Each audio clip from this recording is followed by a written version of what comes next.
समेता श्रीविशाखान्वितं च नमो विष्णुपादाय कृष्णपृष्ठाय भूतले श्रीमते भक्तिवेदान्त स्वामी नमस्ते सारस्वती देवे गौरवाणी प्रचारिणे विशेष शून्यवादी पाश्चात्य श्री कृष्ण चैतन्य प्रभु नित्यानंद श्री अद्वैत गदाधर शिवासादि गौर भक्तवृंद हरे Krishna Krishna Krishna Hare Hare Ram Ram Ram Hare Hare.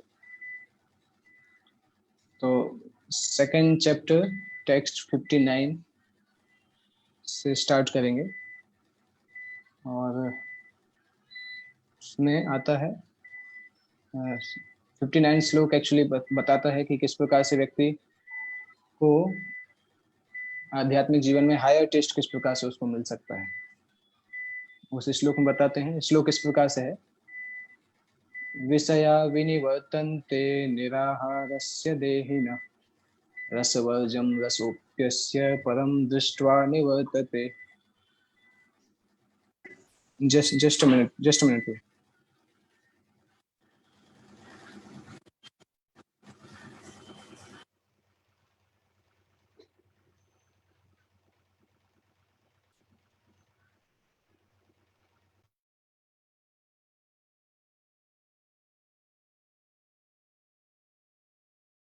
So this verse says विषया विनिवर्तन्ते निराहारस्य देहिनः रसवर्जं रसोप्यस्य परं दृष्ट्वा निवर्तते। विषया विनिवर्तन्ते मतलब होता है इंद्रिय भोग की वस्तुओं से दूर रहने का अभ्यास। कोई व्यक्ति इंद्रिय भोग की वस्तुओं से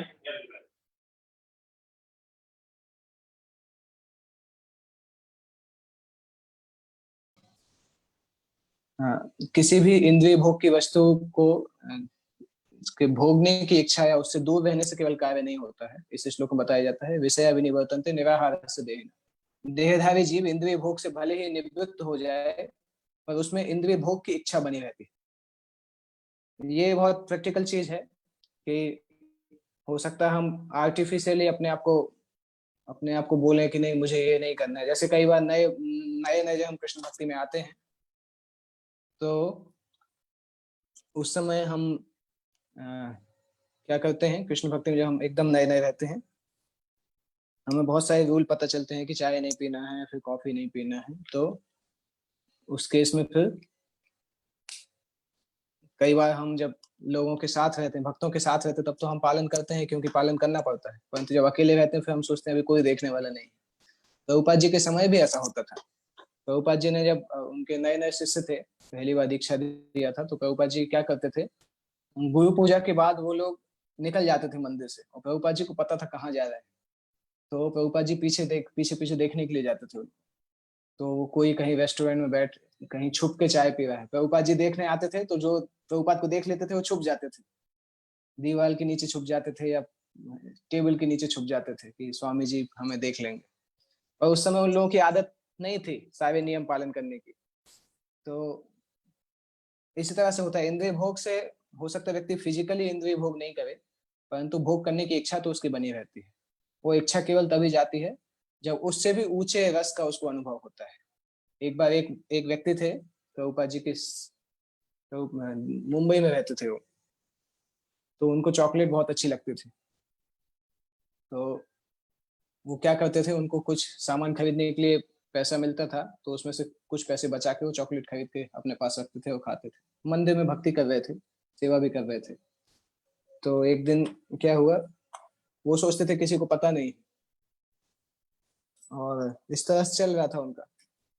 एक बार क्या हुआ, वो अपनी कुर्ते की जेब में ऊपर चॉकलेट रखे हुए थे, नहीं जपमाला में छुपाते थे, जपमाला के अंदर जो चेन होती है उसमें चॉकलेट छुपाते थे। तो एक बार प्रभुपाद को प्रणाम करने के लिए झुके तो चॉकलेट सारी बाहर आ गई, सारी चेन खुली थी या क्या था, सारी चॉकलेट बाहर आके प्रभुपाद के पैर के पास गिरी। तो अभी उनको बहुत खराब लगा, सिर उठाने की भी हिम्मत नहीं हो रही। जब सिर उठा के देखा तो प्रभुपाद ने बोला ये क्या है, ये तुम चॉकलेट खाते हो? तो उन्होंने बोला प्रभुपाद मुझे माफ करिए, मैं इसको रोक नहीं पाता था, ये सब इस तरह से वो बोलना चालू किए प्रभुपाद जी से। और फिर प्रभुपाद ने उनको बोला ठीक है चलो मेरे साथ चलो। तो प्रभुपाद ने फिर उनको अपने साथ ले गए अपने किचन में और वहां जाके प्रभुपाद ने एक हलवा बनाया। किस चीज का हलवा, सूजी का हलवा प्रभुपाद ने बनाया अपने हाथ से, वो बना के वो उन भक्त को खिलाया।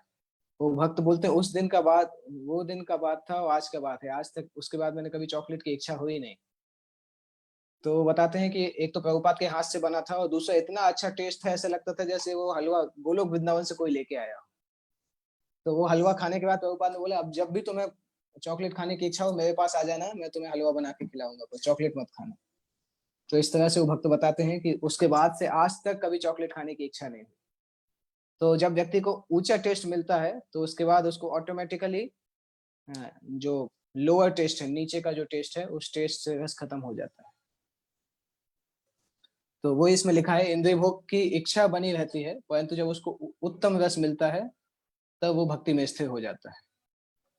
इसका तात्पर्य, जब तक कोई अध्यात्म को प्राप्त ना हो तब तक इंद्रिय भोग से विरत होना असंभव है। विधि विधानों द्वारा इंद्रिय भोग को संयमित करने की विधि वैसे ही है जैसे किसी रोगी की किसी भोज्य पदार्थ खाने पर प्रतिबंध लगाना।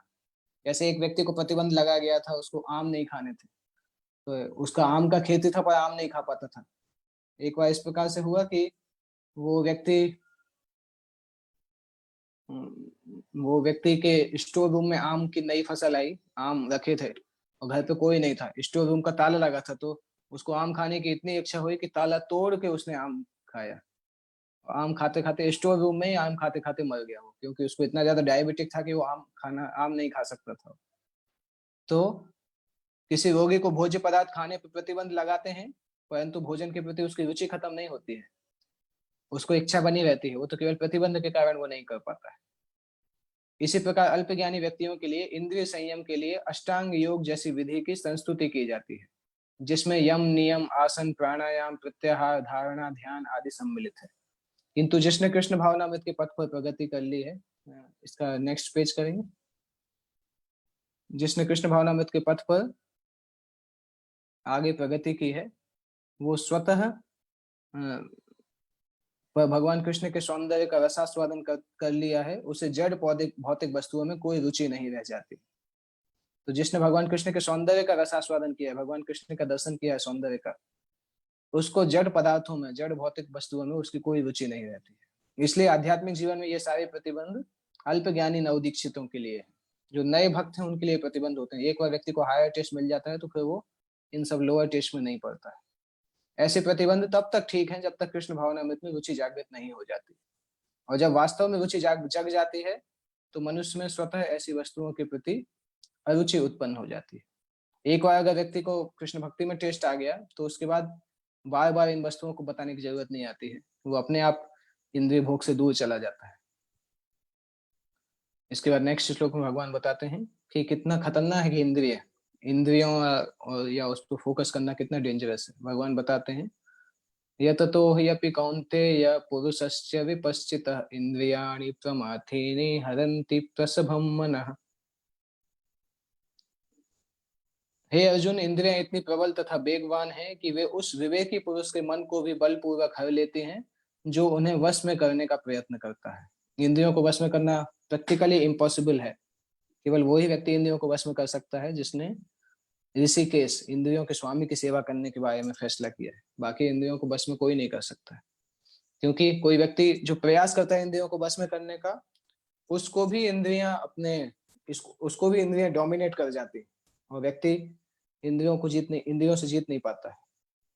प्रभुपाद जी उदाहरण बता रहे हैं इसमें तात्पर्य में।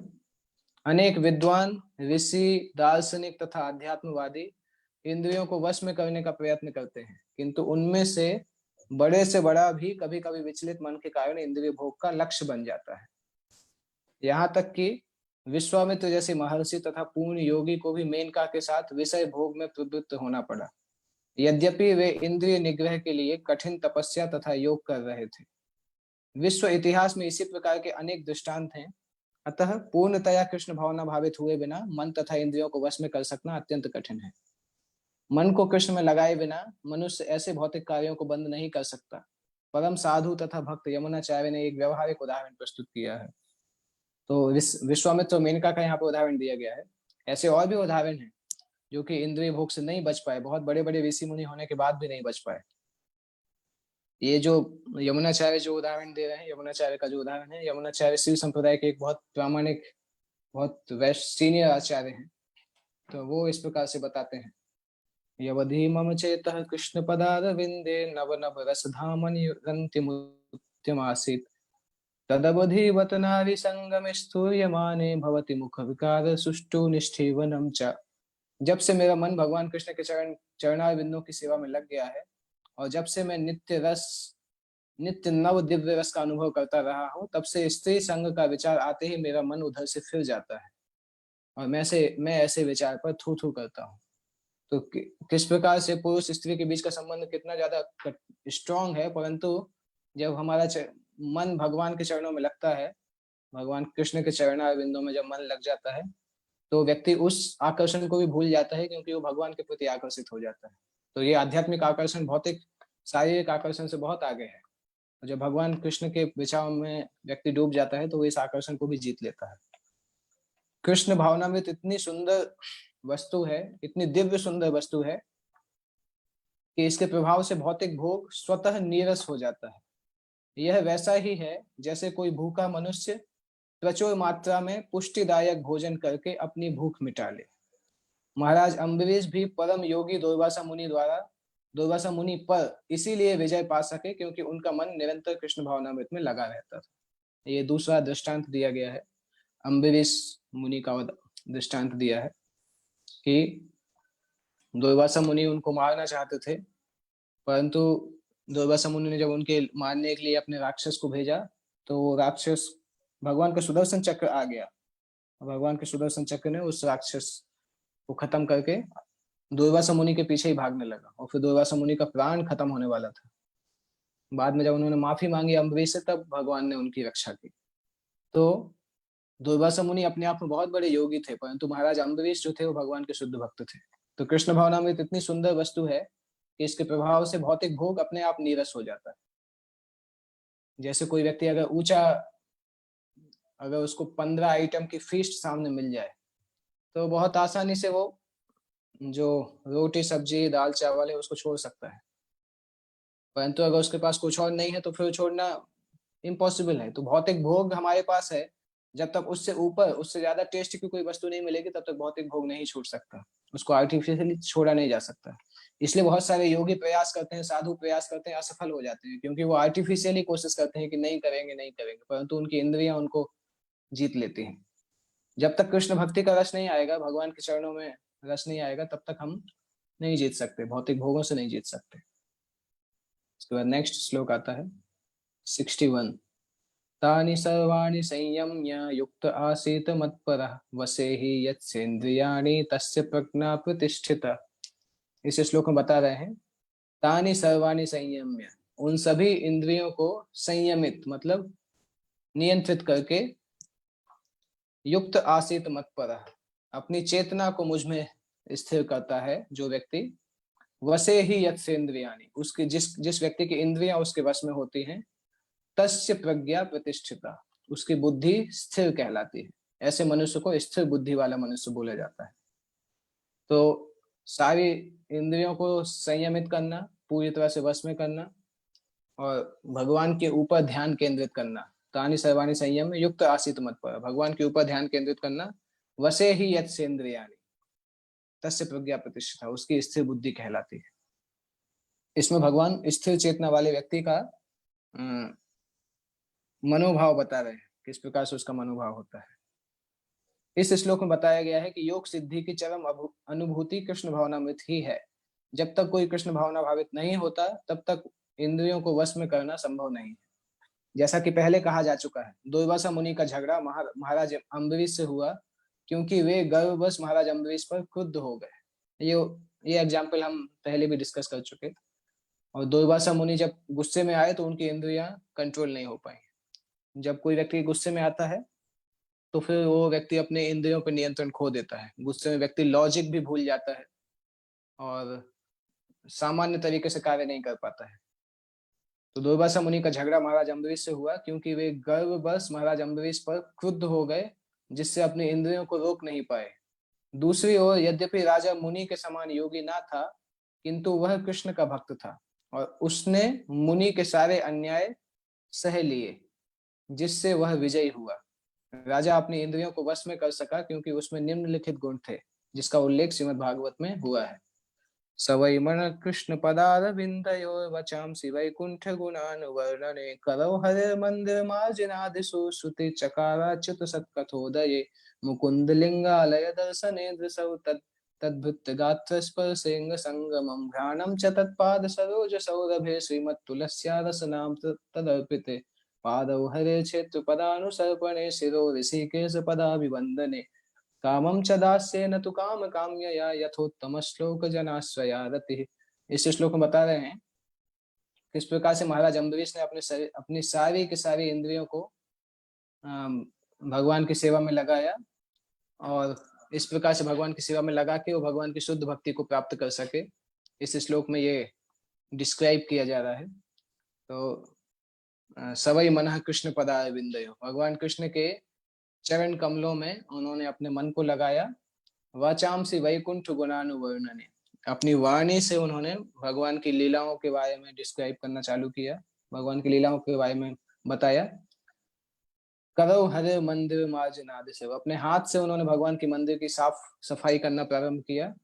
श्रुति चकारा चित सत्कथोदय, भगवान की सत्कथा जो होती है, सत्संग जो होता है, भगवान अच्युत की सत्कथा में उन्होंने सत्कथा को उन्होंने अपने कानों से सुनना चालू किया। उसके बाद मुकुंद लिंगालय दर्शने द्विसौ, भगवान के भगवान के शरीर को, मुकुंद लिंग मतलब भगवान के दिव्य शरीर को उन्होंने अपनी आंखों से देखना प्रारंभ किया, अपनी आंखों को भगवान के शरीर के दर्शन को देखने में लगा, शरीर के दर्शन को देखने में लगाया।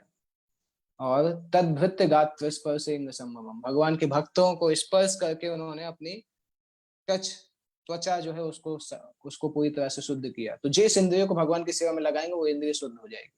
इसके आगे क्या किया? घ्राणम च तत्पाद सरोज सौरभ, उन्होंने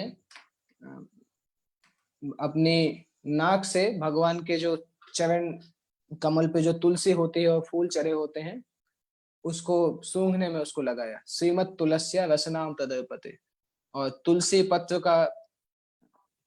को उन्होंने अपनी जीभ से टच किया और उसके रस को प्राप्त किया। पादव हरे क्षेत्र पदानुसर्पणे, अपने पैर से भगवान के मंदिर में जाने के लिए उन्होंने उपयोग किया। सिरो ऋषिकेश पदाभिवंदने, अपने सिर से भगवान को प्रणाम करने में अपने सिर को उपयोग किया। और कामम च दास्य न तो काम काम में, अपनी सारी इच्छाएं इस प्रकार से उन्होंने नियंत्रित की कि वो जो भी सोचते थे भगवान के लिए ही इच्छा करते थे, जो भी इच्छा करते थे भगवान के लिए इच्छा करते थे। यथ उत्तम श्लोक जनाश्रया रति, इस प्रकार से उन्होंने भगवान और उनके भक्तों के प्रति आश्रय की प्राप्ति की।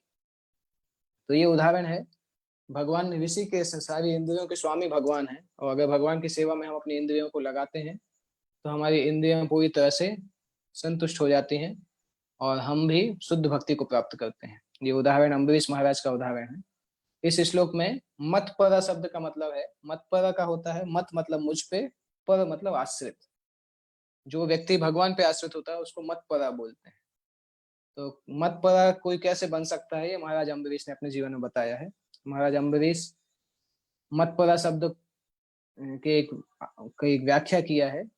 मद भक्ति प्रभावेन सर्वेंद्रिय विजय पूर्विका स्वात्म दृष्टि सुलभेति भाव, इंद्रियों को केवल कृष्ण की भक्ति के बल से वश में किया जा सकता है। कभी कभी अग्नि का भी उदाहरण दिया जाता है।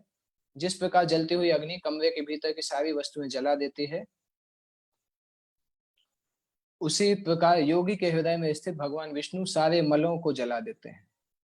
भगवान विष्णु जब योगी के हृदय में रहते हैं और योगी उनको कंसंट्रेट करता है, भगवान विष्णु के बारे में स्मरण करता है, तो उस स्मरण से योगी के हृदय के सारे कलमश, सारे मल खत्म हो जाते हैं।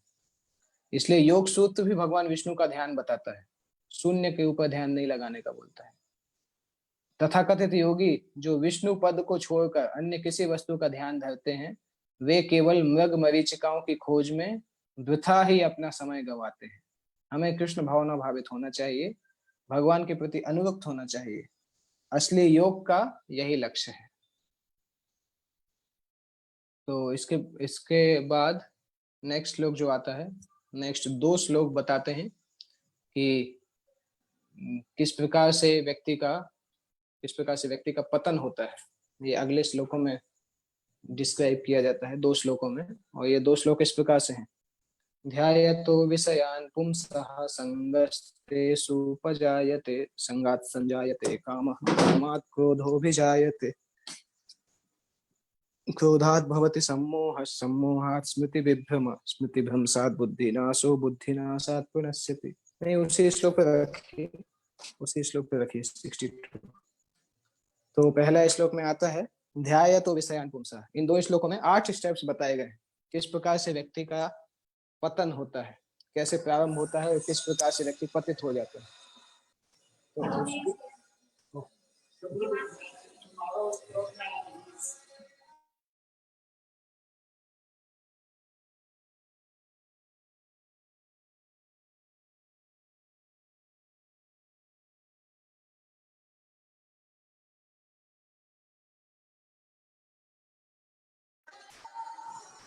तो हाँ, ये स्टार्ट होता है कि हम विषय के ऊपर कंटेम्पलेट करते हैं, इंद्रिय विषयों के ऊपर कंटेम्पलेट करते हैं। और इंद्रिय विषयों के ऊपर कंटेम्पलेट करने से इनके प्रति आसक्ति डेवलप हो जाती है, संग डेवलप हो जाता है। संग का मतलब होता है अटैचमेंट, कि ये हम प्रैक्टिकल एग्जांपल से भी देख सकते हैं किस प्रकार से ये वस्तु होती है। जब हम कोई चीज का ध्यान करते हैं, कोई भी चीज के ऊपर जब हम सोचना प्रारंभ करते हैं, तो अपने आप फिर उसको पाने की इच्छा होने लगती है। जितना ज्यादा सोचेंगे उतना ज्यादा हमें उसको प्राप्त करने की इच्छा होना चालू हो जाती है इंद्रिय के बारे में। जैसे फॉर एग्जाम्पल सिंपल चीज भी है, एक एग्जाम्पल ले सकते हैं। कोई व्यक्ति कार पाने की इच्छा करता है, तो फिर वो प्लान करने लगता है, कुछ दिन तक कार का एडवर्टाइजमेंट देखता है, उसके बाद उसको इच्छा होती है कि अभी कार चाहिए। उसके बाद वो प्लानिंग करता है, उसके बाद पैसे कमाता है, फिर सब कुछ करता है। परंतु सबकी चीज कहाँ से स्टार्ट होती है? कंटेम्पलेशन मतलब उसके बारे में सोचने से वो प्रारंभ होता है। तो ध्याय तो विषयान पुंसः संगस्ते सुपजायते। जब कोई इंद्रिय भोग के ऊपर ध्यान करते हैं तो व्यक्ति उससे आसक्त हो जाता है। और संगात संजायते कामः। संग मतलब आसक्ति, आसक्ति से लस्ट का जन्म होता है, काम भावना का जन्म होता है। लस्ट का मतलब होता है भोग करने की इच्छा, किसी भी वस्तु को भोग करने की इच्छा को लस्ट बोला जाता है। तो जब आसक्ति होती है, आसक्ति से फिर लस्ट की इच्छा होती है, भोग करने की इच्छा होती है। और कामात क्रोधो भिजायते। जब काम भावना संतुष्ट नहीं होती है तब उससे क्रोध का जन्म होता है। ये बहुत सीक्वेंशियल और बहुत लॉजिकल है ये सारे स्टेप। सबसे पहले हम चीज के बारे में कंटेम्पलेट करते हैं। एक्चुअली मॉडर्न एडवर्टाइजिंग इंडस्ट्री भी यही करती है। एडवर्टाइजमेंट में वो दिखाते हैं कि कर लो दुनिया मुट्ठी में, और i10 car, i10 plus plus car, अलग अलग एडवर्टाइजमेंट में वो लोग मेनली यही काम करते हैं कि आपके दिमाग में उस डाटा को घुसाते हैं जिससे कि आप उसके बारे में सोचना चालू करें। और जितना कोई व्यक्ति सोचेगा उतना ही वो उससे आसक्त हो जाएगा, और आसक्ति के बाद उसको पाने की इच्छा करेगा, लस्ट डेवलप होगी। और उसके बाद जब लस्ट पूरी नहीं होती तो एंगर आता है। एक्चुअली जब लस्ट पूरी नहीं होती तो एंगर आता है, और जब लस्ट पूरी हो जाती है तो ग्रीड आता है। तो काम से दोनों चीजों का जन्म होता है। काम भावना जब पूरी होती है तो उससे लोभ का जन्म होता है, और काम भावना जब पूरी नहीं होती है तो उससे क्रोध का जन्म होता है। कामात क्रोधो विजायते। इस प्रकार से इंद्रिय विषयों का चिंतन करते हुए मनुष्य की उनमें आसक्ति उत्पन्न हो जाती है, और ऐसी आसक्ति से काम उत्पन्न होता है, और काम से क्रोध उत्पन्न होता है। तात्पर्य इसका देख सकते हैं। जो मनुष्य कृष्ण भावना भावित नहीं है उसमें इंद्रिय विषयों के चिंतन से भौतिक इच्छाएं उत्पन्न होती हैं, और इंद्रियों को किसी न किसी कार्य में लगे रहना चाहिए। यदि वे भगवान की दिव्य प्रेमा भक्ति में नहीं लगी रहेंगी तो वे निश्चय ही भौतिकतावाद में लगना चाहेंगी। इस भौतिक जगत में हर एक प्राणी इंद्रिय विषयों के अधीन है, यहाँ तक कि ब्रह्मा तथा शिव जी भी। तो स्वर्ग के अन्य देवताओं के विषय में क्या कहा जा सकता है? इस संसार के जंजाल से निकलने का एकमात्र उपाय है कृष्ण भावना भावित होना। भगवान शिव ध्यान मग्न थे, किंतु जब पार्वती ने विषय भोग के लिए उन्हें उत्तेजित किया तो वे सहमत हो गए, जिसके फलस्वरूप कार्तिकेय का जन्म हुआ। इसी प्रकार तरुण भगवत भक्त हरिदास ठाकुर को माया देवी के अवतार ने मोहित करने का प्रयास किया, किंतु विशुद्ध कृष्ण भक्ति के कारण वे इस कसौटी में खरे उतरे। जैसा कि यमुनाचार्य के उपरयुक्त श्लोक में बताया जा चुका है, भगवान का एकनिष्ठ भक्त भगवान की संगति के आध्यात्मिक सुख का आस्वादन करने के कारण समस्त भौतिक इंद्रिय सुख को त्याग देता है। अतः जो कृष्ण भावना भावित नहीं है, वह कृत्रिम दमन के द्वारा अपनी इंद्रियों को वश में करने में कितना ही शक्तिशाली क्यों न हो, अंत में अवश्य असफल होगा, क्योंकि विषय सुख का रंच मात्र विचार ही उसे इंद्रिय तृप्ति के लिए उत्तेजित कर देगा। इसके बाद नेक्स्ट स्टेप हम देख सकते हैं, क्रोधात् भवति सम्मोह, सम्मोहात् स्मृति विभ्रम, स्मृति भ्रंशात् बुद्धिनाशो, बुद्धिनाशात् प्रणश्यति। हमने देखा था काम से क्रोध उत्पन्न होता है। इसके बाद क्रोध के बाद अगला स्टेप जो है वो है क्रोधात् भवति सम्मोह। जब कोई व्यक्ति क्रोध के बाद जब गुस्सा में आता है तो उसका मोहित हो जाता है, मतलब सम्मोह का मतलब होता है इल्यूजन। वो व्यक्ति क्या सही है क्या गलत है ये सोच नहीं पाता है जब कोई व्यक्ति क्रोध में रहता है। तो क्रोधात् भवति सम्मोह, सम्मोहात् स्मृति विभ्रम। जब वो इल्यूजन में होता है तो उसकी मेमोरी का लॉस हो जाता है, मेमोरी विविल्डर हो जाती है। और स्मृति भ्रंशात् बुद्धिनाशो, बुद्धिनाशात् पुनश्यति।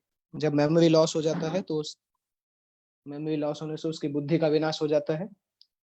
बुद्धि का विनाश होने से व्यक्ति का पतन हो जाता है। क्रोध से पूर्ण मोह उत्पन्न होता है और मोह से स्मरण शक्ति का विभ्रम हो जाता है। जब स्मरण शक्ति भ्रमित हो जाती है तो बुद्धि नष्ट हो जाती है, और बुद्धि नष्ट होने पर मनुष्य भवकूप में पुनः गिर जाता है। तो ये स्टेप समझ में आज आ गए होंगे। अभी पहला स्टेप है कंटेम्पलेशन, इंद्रिय भोग के बारे में सोचना, और इंद्रिय भोग के बारे में सोचने से नेक्स्ट स्टेप आता है संग, उनके बारे में अटैचमेंट डेवलप हो जाता है। और अटैचमेंट के बाद है तो विषय संग, अटैचमेंट के बाद काम, उसको भोगने की इच्छा होती है, और जब काम पूरा नहीं होता है तो क्रोध आता है। और क्रोधात् भवति सम्मोह, सम्मोह से इल्यूजन होता है, सम्मोहात् स्मृति विभ्रम, इल्यूजन से बुद्धि विविल्डर, मेमोरी विविल्डर हो जाती है। और बुद्धि भ्रंशात् बुद्धिनाश, स्मृति भ्रंशात् बुद्धिनाशो, बुद्धिनाशात् पुनश्यति। बुद्धि के नष्ट होने पर मनुष्य फिर से पतन हो जाता है। तात्पर्य, श्री रूप गोस्वामी ने हमें यह आदेश दिया है, प्रपंचिकतया बुद्धिया हरि संबंधी वस्तुना मुमुक्षु भी परित्यागो वैराग्यम फल्गु कथ्यते। श्री रूप गोस्वामी बताते हैं, कृष्ण भावनावृत्त के विकास से मनुष्य जान सकता है कि प्रत्येक वस्तु का उपयोग भगवान की सेवा के लिए किया जा सकता है। जो कृष्ण भावनामृत के ज्ञान से रहित है वे कृत्रिम ढंग से भौतिक विषयों से बचने का प्रयास करते हैं। फलतः वे भव बंधन से मोक्ष की कामना करते हुए भी वैराग्य की चरम अवस्था को प्राप्त नहीं कर सकते। उनका तथाकथित वैराग्य फाल्गु कहलाता है। फाल्गु मतलब झूठा। और इसके विपरीत कृष्ण भावना भावित व्यक्ति जानता है कि प्रत्येक वस्तु का उपयोग भगवान की सेवा में किस प्रकार किया जाए, फलतः वह भौतिक चेतना का शिकार नहीं होता। उदाहरणार्थ, निर्विशेषवादी के अनुसार भगवान निराकार होने के कारण भोजन नहीं कर सकते, अतः वह अच्छे खाद्यों से बचता रहता है। किंतु भक्त जानता है कि कृष्ण परम भोक्ता है और भक्ति पूर्वक उन पर जो भी भेंट चढ़ाई जाती है उसे वे खाते हैं, अतः भगवान को अच्छा भोजन चढ़ाने के बाद भक्त प्रसाद ग्रहण करता है। इस प्रकार हर वस्तु प्राणवान हो जाती है और अधः पतन का कोई संकट नहीं होता। भक्त कृष्ण भावनामृत में रहकर प्रसाद ग्रहण करता है, जबकि अभक्त इसे पदार्थ के रूप में तिरस्कार कर देता है। अतः निर्विशेषवादी अपने कृत्रिम त्याग के कारण जीवन को भोग नहीं पाता, और यही कारण है कि मन के थोड़े से विचलन से वह भवकूप में पुनः आ गिरता है। कहा जाता है कि मुक्ति के स्तर तक पहुंच जाने पर भी ऐसा जीव नीचे गिर जाता है, क्योंकि उसे भक्ति का कोई आश्रय नहीं रहता, भक्ति का कोई आश्रय नहीं मिलता। तो इन दो श्लोक से हमें समझना चाहिए कि अगर हमें पतन से बचना है तो सबसे पहले हमें भोग के कंटेम्पलेशन, भोग की वस्तुओं के बारे में सोचने से बचना होगा, तभी हम पतन से बच सकते हैं। सोचना सबसे पहले स्टेज है, क्योंकि ज्यादा सोचने से अटैचमेंट आ जाता है। एक बार अटैचमेंट लस्ट एंगर तक पहुंच गया तो रुकना मुश्किल होता है। परंतु चीजों के बारे में कंटेम्पलेशन अगर हम कम करेंगे या उनसे आसक्ति डेवलप नहीं करेंगे तो हम बच सकते हैं। आसक्ति डेवलप करने में ये भी एक प्रॉब्लम है कि अगर हम किसी चीज से आसक्ति डेवलप करेंगे तो वो चीज हमें मृत्यु के समय याद आएगी। इसलिए आसक्ति केवल भगवान कृष्ण से ही डेवलप करना चाहिए और किसी से नहीं कर सकते। इस तात्पर्य में बताया जा रहा है कि निर्विशेषवादी तो भगवान से अटैच नहीं हो पाते क्योंकि वो भगवान को निराकार सोचते हैं, किंतु भक्त जानते हैं कि भगवान भोक्ता है। इसलिए भक्ति पूर्वक उन पे जो भी भेंट चढ़ाई जाती है वो उसको स्वीकार करते हैं। और प्रभुपाद जी बोलते थे कि निराकारवादी सोचते रहेंगे कि भगवान कौन है, भगवान कौन है, और भगवान आकार है कि नहीं है, परंतु हम भक्त लोग जो हैं वो भगवान का प्रसाद लेंगे, डांस करेंगे और भगवान का नाम जप करेंगे और भगवत धाम चले जाएंगे। इस प्रकार से प्रभुपाद जी एक्सप्लेन करते हैं। तो आज यहाँ तक ही करेंगे, यहाँ तक ही डिस्कस करेंगे। 64 नंबर श्लोक से हम नेक्स्ट मतलब मंडे को डिस्कस करेंगे। कोई प्रश्न पूछना है तो पूछ सकते हैं। अगर यस मेरे क्वेश्चन यस तो मेरे एक्चुअली आज के क्लास में से नहीं, हाँ तो दूसरा क्वेश्चन था। पहले तो चैतन्य महाप्रभु जो है मतलब यहाँ आए थे कि कृष्ण नाम का प्रचार करिए, हरि नाम के या कृष्ण को प्रदान करने के लिए।